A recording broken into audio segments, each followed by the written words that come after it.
आज की क्लास में आप सभी का बहुत बहुत स्वागत है। आज हम लोग का क्लास है सीडीपी का और टॉपिक है व्यक्तिगत विभिन्नता।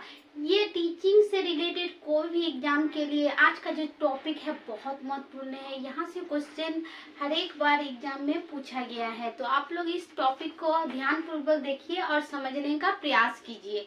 तो देखिए, जो हम लोग का आज का जो टॉपिक है व्यक्तिगत विभिन्नता। व्यक्तिगत विभिन्नता का अर्थ होता है कि व्यक्ति मतलब कि इंसान, मनुष्य, कोई ना कोई मनुष्य के भीतर जरूर कमियां या खूबियां होती है जो एक दूसरे व्यक्ति को अलग करती है।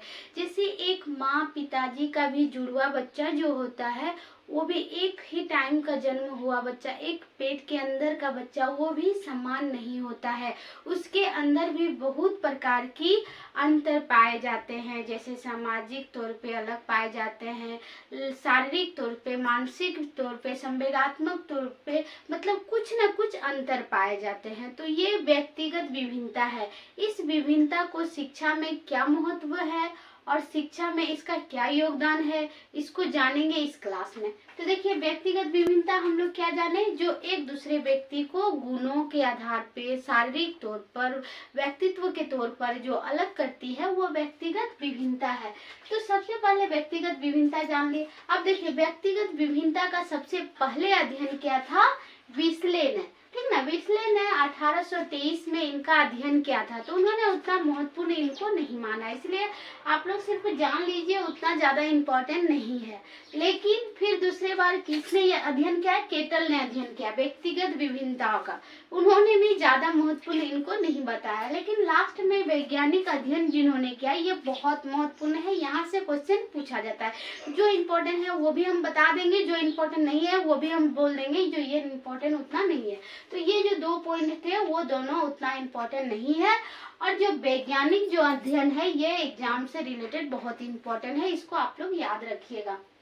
ये वैज्ञानिक अध्ययन कभी कभी पूछा जाता है। तो फ्रांसिस गाल्टन जो थे 1869 में इन्होंने, फ्रांसिस गाल्टन ने इस व्यक्तिगत विभिन्नता का अध्ययन किया था और इन्होंने एक पुस्तक लिखा था जिसे हेरिडिटी जीनियस कहा जाता है। इस पुस्तक के बारे में भी आप लोग याद रखिएगा।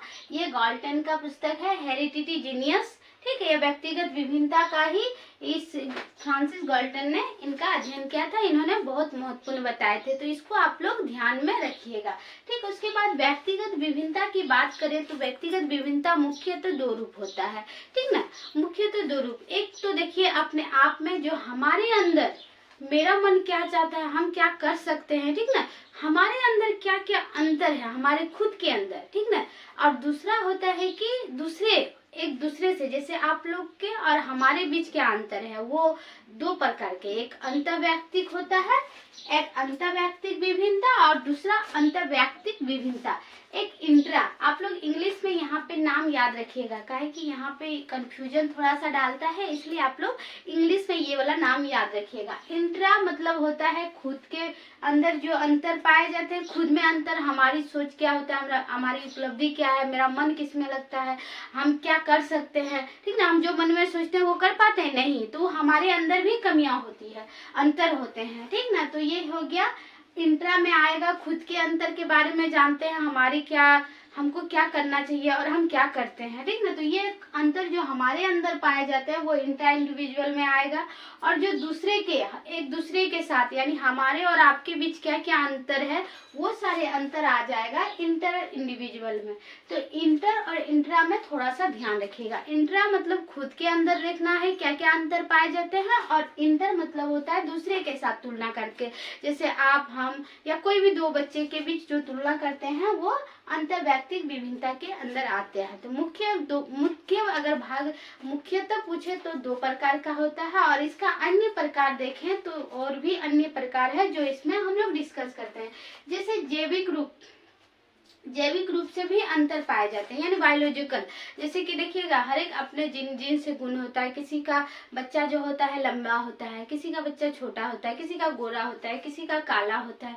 तो उसका क्या है, ये जैविक कारक है, ठीक ना। तो ये एक जैविक रूप भी हो सकता है।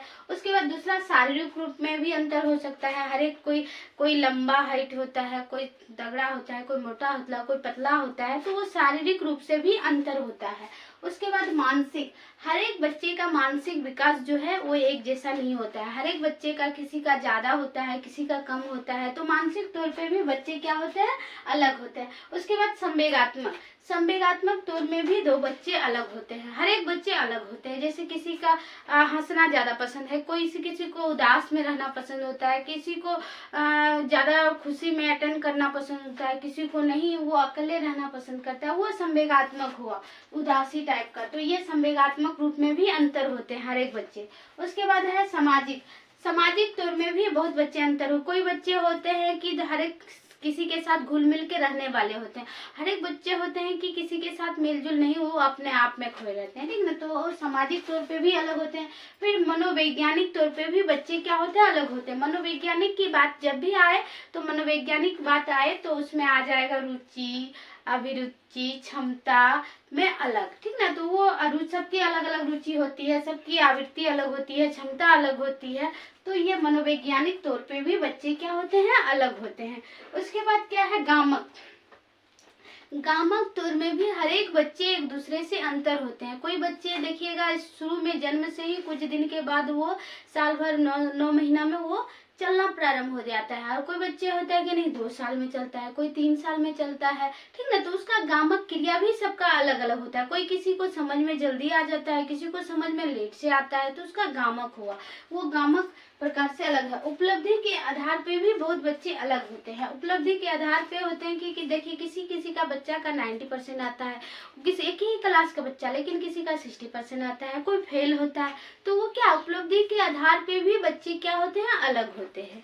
उसके बाद क्या है, लिंग, लिंग आधार पे भी बच्चे क्या होते हैं, अलग होते हैं। कोई लड़की होता है तो कोई लड़का होता है। तो ये सारे अन्य प्रकार थे। ये प्रकार में भी कभी कभी क्वेश्चन पूछ लेता है, जो गामक प्रकार के विभिन्नता क्या है। तो उसमें जैसे कि जो हम बताए आप लोग को, जो शारीरिक तौर में जैसे जल्दी सीखना, कोई लेट से सीखना, ठीक ना। तो वो जल्दी और लेट में किसी को समझ में जल्दी आता है, तो वो गामक प्रकार के हो जाता है। तो इसमें ये प्रकार कभी कभी एग्जाम में पूछ लेता है, इसलिए इसके बारे में थोड़ा सा डिफिनेशन हम बता दिए। अब देखते हैं प्रभावित करने वाले कारक। व्यक्तिगत विभिन्नता जो होता है उसको प्रभावित करने वाले कौन कौन से कारक है, उसके बारे में देखते हैं। तो व्यक्तिगत विभिन्नता को प्रभावित करने वाले सबसे पहला कारक होता है वंशानुक्रम। व्यक्तिगत विभिन्नता को वंशानुक्रम इसलिए प्रभावित होता है कि हर एक बच्चे का जो जीन से जो गुण पाया जाता है, उसी आधार पर उस बच्चा का व्यक्तित्व का विकास होता है। जिस प्रकार मान लीजिए कि कोई किसी माता पिता का अगर उन लोग का हाइट लंबे होते हैं, तो उनके बच्चे का भी क्या होता है, वो हाइट जो होता है लंबे होते हैं। और कोई बच्चे का होता है, देखिए उसका माता पिता अगर काला है, तो बच्चे का भी शारीरिक तौर पे वो भी काला ही दिखाई देता है। तो वो क्या है, वंशानुक्रम, उसका वंशानुक्रम ही आ रहा है, मतलब उसका वंशज से ये गुण आ रहा है कि उसका माता पिता जैसे है उनके बच्चे भी वैसे होंगे। तो ये व्यक्तिगत विभिन्नता को प्रभावित करते हैं। उसके बाद दूसरा कारण है वातावरण। वातावरण भी हमारे व्यक्तिगत विभिन्नता को प्रभावित करते हैं। हम जिस प्रकार के वातावरण में रहते हैं, तो उसी प्रकार का हमारा व्यक्तिगत विकास होता है। उसके बाद आयु, आयु भी व्यक्तिगत विकास को प्रभावित करते हैं। कोई छोटे आयु में हम बहुत जल्दी कोई भी कुछ, जैसे मेला बाजार में हम बहुत खुश हो जाते हैं, जब बड़े हो जाते हैं तो इसमें उतना ज्यादा इंटरेस्ट नहीं लेते हैं। तो आयु भी है जो व्यक्तिगत विभिन्नता को प्रभावित करते हैं। उसके बाद परिपक्वता, परिपक्वता भी व्यक्तिगत विभिन्नता को प्रभावित करता है, क्योंकि परिपक्वता आता है तो हम लोग को कोई भी चीज को समझाने पे जल्दी समझ आ जाता है, और हम जब परिपक्व नहीं होते हैं तो उस टाइम हमको समझने में थोड़ा सा लेट होता है। तो व्यक्तिगत विभिन्नता में परिपक्वता भी बहुत महत्वपूर्ण भागीदारी निभाता है। अब देखिए आर्थिक स्थिति, आर्थिक स्थिति भी व्यक्तिगत विभिन्नता को प्रभावित करती है। बोला जाए तो देखिएगा, एक मतलब आर्थिक स्थिति, जो गरीब परिवार के जो बच्चे होते हैं, उनके छोटे छोटे खुशियों में उनका खुशी होता है। जैसे जिलेबी खा लिया मेला बाजार में, वो सब तो उनके लिए एक बहुत खुशी की बात है कभी कभी अगर मिल गया तो। लेकिन देखिए जो अमीर परिवार का बच्चा है, वो डेली बर्गर पिज्जा खाता है, तो उनके लिए काजू बादाम भी क्या बात है, आम बात है। तो वो होता है आर्थिक स्थिति। आर्थिक स्थिति भी व्यक्तिगत विभिन्नता का प्रभावित करने वाले कारक हैं। उसके बाद शिक्षा। शिक्षा भी व्यक्तिगत विभिन्नता को प्रभावित करते हैं, जैसे कि कम पढ़े लिखे बच्चे का व्यक्तित्व विकास और एक पढ़े लिखे बच्चे का व्यक्तित्व विकास और एक मध्यम पढ़े लिखे व्यक्तित्व का विकास का सभी का अंतर होता है, ठीक ना। तो वो शिक्षा में भी ये व्यक्तिगत विभिन्नता को प्रभावित करता है। उसके बाद लिंग भी व्यक्तिगत विभिन्नता को प्रभावित करता है। जैसे लड़कियां होती है कि जब पढ़ाई भी करेगी तो अपना वो एक शेड्यूल बना के अपना नियम कानून को मानते हुए, लड़कों का वो ऐसा नहीं होता है। वो जहाँ का तहाँ रहेगा, पढ़ रहा है तो किधर किताब रखा हुआ है, किधर कॉपी, किधर कपड़ा, वो लोग कोई मतलब नियम कानून से कुछ नहीं, अपना बेफिक्र। तो उसमें होता है लिंग भी व्यक्तिगत विभिन्नता को प्रभावित करता है।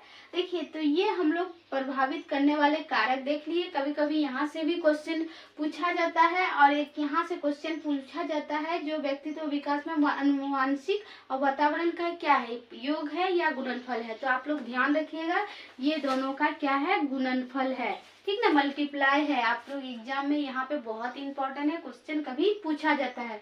अब देखते हैं इसका व्यक्तिगत विभिन्नता जो होता है, व्यक्तिगत विभिन्नता की मापन विधियां, कभी कभी मापन विधियां भी एग्जाम में पूछ लेता है, इसलिए आप लोग ध्यान से सुन लीजिए। व्यक्तिगत विभिन्नताओं की मापन विधियां होती है 4। उसमें से देखिए नामित होते हैं। नामित में विशेषता के आधार पर बच्चे को अलग करता है, इसका क्या विशेषता है, इसका क्या विशेषता है, ठीक है। तो इसमें क्या है, नामित में विशेषताओं के आधार पर बच्चे को अलग करता है। उसके बाद कर्मिक में, इसमें कर्मिक में होता है कि जो विशेषता हम लोग चयन की, इसका ये विशेषता है, उसका वो विशेषता है। तो इसमें क्या होता है, उच्च कोटि का विशेषता जो होता है उसको उच्च बनाता है और निम्न कोटि की जो विशेषता है उस निम्न कोटि के आधार पे, उच्च और निम्न के आधार पे इसमें अलग किया जाता है। उसके बाद अंतराल भी पूछा जाता है। उसके बाद अनुपातिक में ये 0 से स्टार्ट होता है, 0 से स्टार्ट होता है, इसलिए ये याद रखिएगा। और सर्वश्रेष्ठ श्रेष्ठ अगर मापन विधि पूछे तो ये अनुपातिक हो जाएगा। अगर एग्जाम में पूछ लिया जाए व्यक्तिगत विभिन्नता का सर्वश्रेष्ठ मापन विधि क्या है, तो आप लोग याद रखिएगा अनुपात, ठीक ना, अनुपातिक। अब देखते हैं, अब ये जो व्यक्तिगत विभिन्नता है इनमें शिक्षण विधियां भी उपयोगी है, क्योंकि देखिए एक टीचर को एज ए टीचर उसको पता है हर एक बच्चे की रुचि क्षमता अलग अलग होती है समझने की, सीखने की। तो एक टीचर अगर वो व्यक्तिगत विभिन्नता का टॉपिक अगर पढ़ा हुआ है तो उसको पता है कि हर एक बच्चे की खामियां उपलब्धियां अलग अलग है, तो उसमें हर एक समझने की क्षमता भी अलग है और सीखने की क्षमता भी अलग है। तो उसमें क्या करता है, जो एक टीचर जो होता है उस आधार पर उस बच्चे की अभिरुचि क्षमता को समझता है और उस आधार पर उसका शिक्षण विधि को अप्लाई करता है, ताकि उसका शिक्षण प्रक्रिया जो है वो प्रभावी हो सके।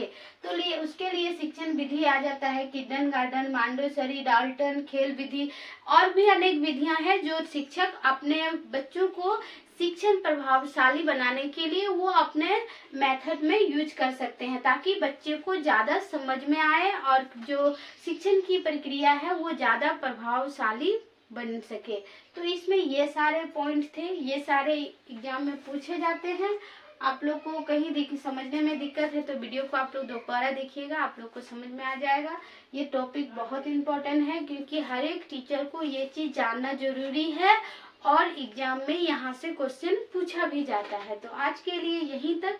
क्लास आप लोग को कैसा लगा कमेंट में जरूर बताइएगा और जाते जाते हमारे चैनल को लाइक सब्सक्राइब करके जाइएगा और मन से पढ़िए, ध्यान से पढ़िए, प्रैक्टिस ज़्यादा से ज़्यादा करते रहिए। Thank you, take care.